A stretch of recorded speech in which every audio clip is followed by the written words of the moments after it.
Hey everybody, this is Tony Hibbard with the Assisted Band Director, and I've got the first of a new series of videos that I'm hoping to do for you guys. And this is going to be doing a literal tabletop review of pieces of literature. And the first piece that I am going to look at is Quest for the Throne by Larry Clark.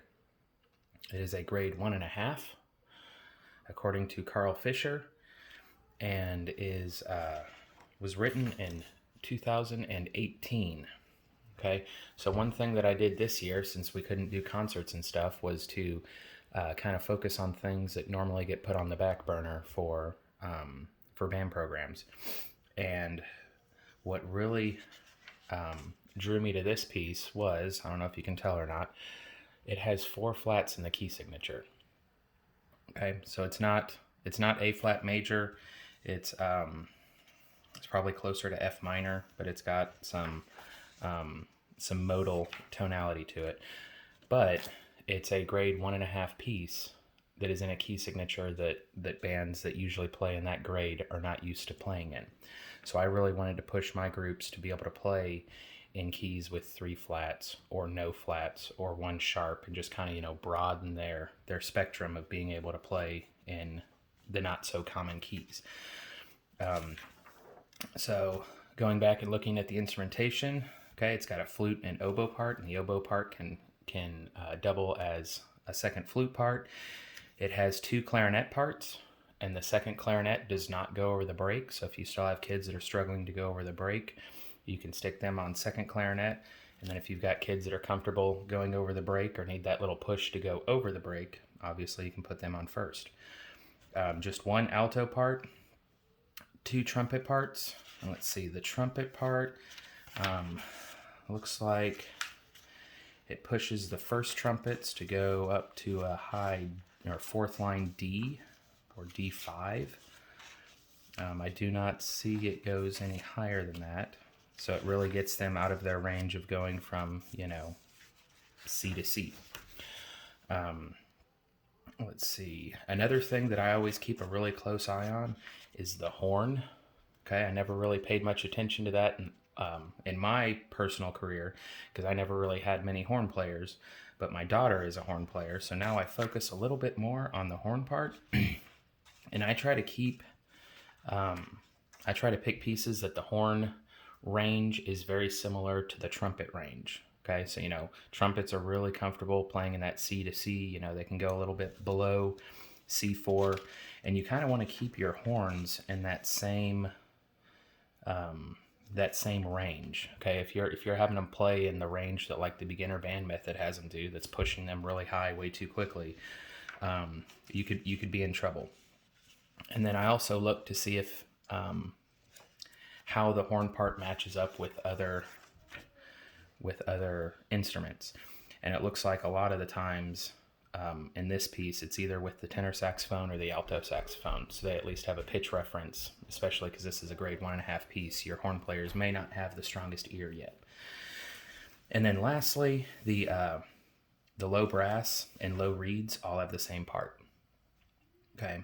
So my low reeds, well, not necessarily my low reeds, but my low brass a lot of times struggle to play in the right octave because they want to play up with everybody else. So this piece helps them, power in numbers. As far as the percussion breakdown is, we've got a mallet percussion. We've got a timpani part that uses only two drums. We've got a snare and a bass, and then the percussion 2 part covers crash cymbal, suspended cymbal, and tom. And it actually looks like it's just 1 tom, so you could use a field drum or just another snare with the snares turned off if you're limited on equipment. All right, and it is in 4/4 throughout, so you don't have to worry about any time signature changes, because again, I think the teaching part in this piece is the key signature, so you don't want any crazy things going on in addition to that. As far as the roadmap, there are no repeated sections, there are no DS or DCL codas, so everything's kind of straightforward. as far as the rhythms are concerned, and I've got my own checklist that I've got on my computer that I'm going through: title, composer, arranger, grade, copyright, key signature, time signature, multiple parts, form, roadmap, tricky rhythms, exciting other tidbits. Excuse the messy table and the dogs barking in the background. I've tried to do this video multiple times, and at some point a dog barks in the background, so I apologize. So the rhythms aren't too complicated, and even in the percussion for the snare part and the tom part, it doesn't go faster than an eighth note. So pretty straightforward on that. As far as exciting, you know, Larry Clark does a good job of writing really good music for middle school band programs and young band programs, and really has exciting music that those kids like to play. 138 beats per minute, so it's a fast one. And when I sight read this with my sixth graders that are second year students, a lot of them really liked it and asked when they'd be getting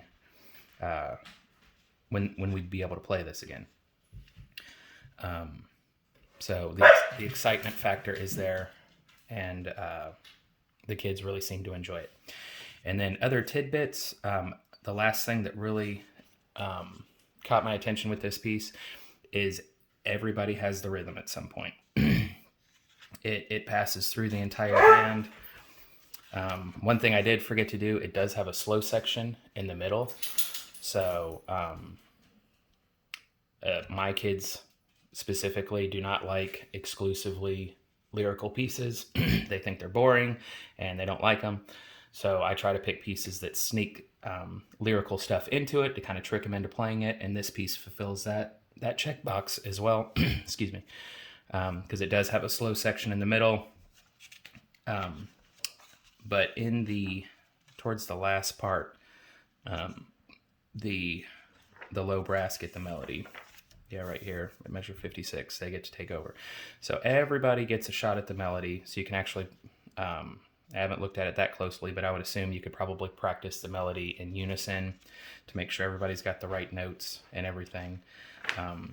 But overall, this is a wonderful piece. It's a great piece for teaching kids to play in a key that they are unfamiliar with. That's also exciting, and everybody gets a shot to play the melody. So there's meat on the plate for every instrument on there. So this concludes my first literature review. Again, I apologize for the dogs barking in the background. If you made it this long, please like and subscribe to this channel. And if you have any suggestions or other pieces that you would like for me to take a look at and review, I would love to do that. And that will be all for this video. So thank you guys, and have a good day.